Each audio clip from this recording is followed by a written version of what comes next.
بسم اللہ الرحمن الرحیم۔ فن افسانہ شناسی، افسانہ نمبر 38 الحمدللہ۔ احمد ندیم قاسمی کا افسانہ ہے۔ اس افسانے کا تھیم یہ ہے کہ معاشرے کے بعض کردار حالات کی ستم ظریفی کے باعث اپنی فطرت کے خلاف کام کرنے پر مجبور ہو جاتے ہیں۔ کردار ہیں امام مسجد ابو البرکات چودھری فتح داد، شمیم احمد، مہرنسا جو مولوی صاحب کی بیٹی ہے، امام مسجد کی بیوی اور بیٹیاں۔ افسانہ کی کہانی الحمدللہ کہ مولوی ابول شادی سے پہلے بہت ٹھاٹھ کی زندگی بسر کرتے تھے، لیکن شادی کے بعد مفلوق الحالی اور کثرت اولاد کے نتیجے میں پیدا ہونے والے مسائل نے انہیں سوکھ کے ٹکڑے کھانے پر مجبور کر دیا، کیونکہ اب مسجد میں نمازیوں کی تعداد بڑھنے کی بجائے گھٹنے لگی تو انہیں شدید مسائل کا سامنا کرنا پڑا۔ نمازیوں کی تعداد بڑھنے کی بجائے گھٹ رہی تھی اور ضروریات زندگی کی قیمتیں گھٹنے کی بجائے بڑھ رہی تھی، اور پھر اولاد بڑھ رہی تھی اور اولاد کے ساتھ ساتھ مولوی ابول کے بالوں کی سفیدی بڑھ رہی تھی۔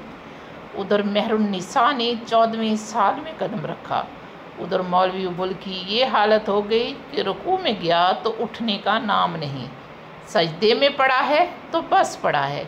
مولوی ابول جو پہلے ہر وقت اللہ جل شانہ پر بھروسہ کرنے والا تھا، مفلسی کے پے در پے حملوں نے انہیں مایوس کر دیا تھا، اور ہر بار کی طرح ان کی نظریں چودھری فتح داد پر مرکوز ہو جاتی۔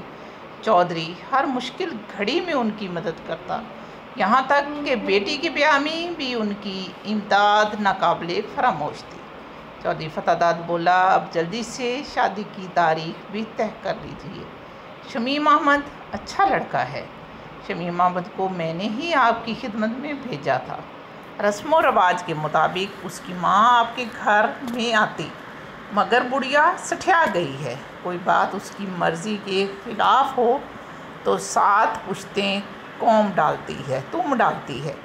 کم بخت ابھی بھی شمیم نے بتایا کہ آپ نے حامی بھر لی ہے، میں نے اسے جلدی سے شادی کر لینے پر زور دیا ہے، تو بولا آپ ہی کی بلا مولوی صاحب سے تاریخ کا فیصلہ کرا لیجئے، سو میں اسی لیے حاضر ہوا تھا، آپ کل تک سوچ لیجئے۔ یہ چودھری فتح داد نے گرم چادر کے نیچے سے ایک پوٹلی سی نکالی، اور یہ میری بیٹی کو دے دیجئے گا۔ مولوی ابول نے اندر آ کر پوٹلی کھولی تو ایک ٹرے سے ریشمی رومال کے 100 کے ایک نوٹ پر سونے کے 2 جھمکے رکھے تھے، جن کی ٹرے سے بلبلے جتنی کٹوریوں میں جانے نگینے جڑے تھے۔ یہ مینا کاری کا کام تھا، لیکن جب فتح داد کی ریڑھ کی ہڈی میں پھوڑا نکلا اور ایک نائی نے اس کی نشتر زنی کی تو اس کے ساتھ اس کو سخت قسم کا بخار ہوا۔ مولوی ابول ہر روز ان کی مزاج پرسی کے لیے جاتا اور ان کی صحت کے لیے دعا کرتا۔ پھر جب مہرنسا کے ہاں بیٹا پیدا ہوا تو مولوی کی بیوی نے کہا کہ کہیں سے 10 روپے کا قرضہ مل جائے کہ بیٹی کے لیے کچھ خرید سکے، لیکن مولوی نے کہا کون عقل کا اندھا مجھے قرضہ دے گا۔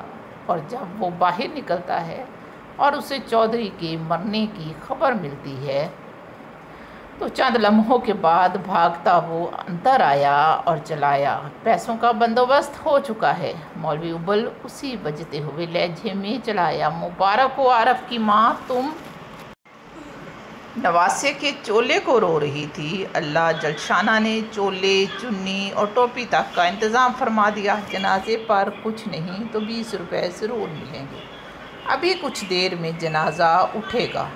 چودھری فتح داد مر گیا ہے۔ زیب النساء نے اس زور سے اپنی چھاتی پر 2 ہتھر مارا کہ بچے دہل کر رو دیے۔ پھر ایک دم کسی نے مولوی ابول کو گردن سے دبوچ لیا، اس کی اوپر اٹھی ہوئی پتلیاں بہت اوپر اٹھ گئی۔ پھر ایک لمحے کے دردناک سناٹے کے بعد مولوی ابول جو مرد کے چلا چلا کے رونے کو ناجائز اور خلاف شریعت قرار دیتا تھا، چلا چلا کر رونے لگا اور بچوں کی طرح پاؤں پٹکتا ہوا دیوڑی کے دروازے میں سے نکل کر باہر بھاگ گیا۔ مولوی ابول اپنے معاشی حالات کی وجہ سے اس قدر بے حال تھا کہ اپنے محسن چودھری فتح داد جو کہ ہر مشکل میں اس کی مدد کے لیے حاضر رہتا تھا، اس کے جنازے کے پیسوں کا بے چینی سے منتظر تھا، اور یہ بھول گیا کہ یہ وہی میرا محسن ہے جو ہر تکلیف کے وقت میری مدد کے لیے پہنچتا تھا۔ جب اس کی بیوی رونے لگی تب اس کو احساس ہوا کہ چودھری فتح داد جو میرا محسن تھا ہمیشہ کے لیے اس دنیا سے رخصت ہو گیا اور اب مجھے کہیں سے مدد نہیں ملے گی۔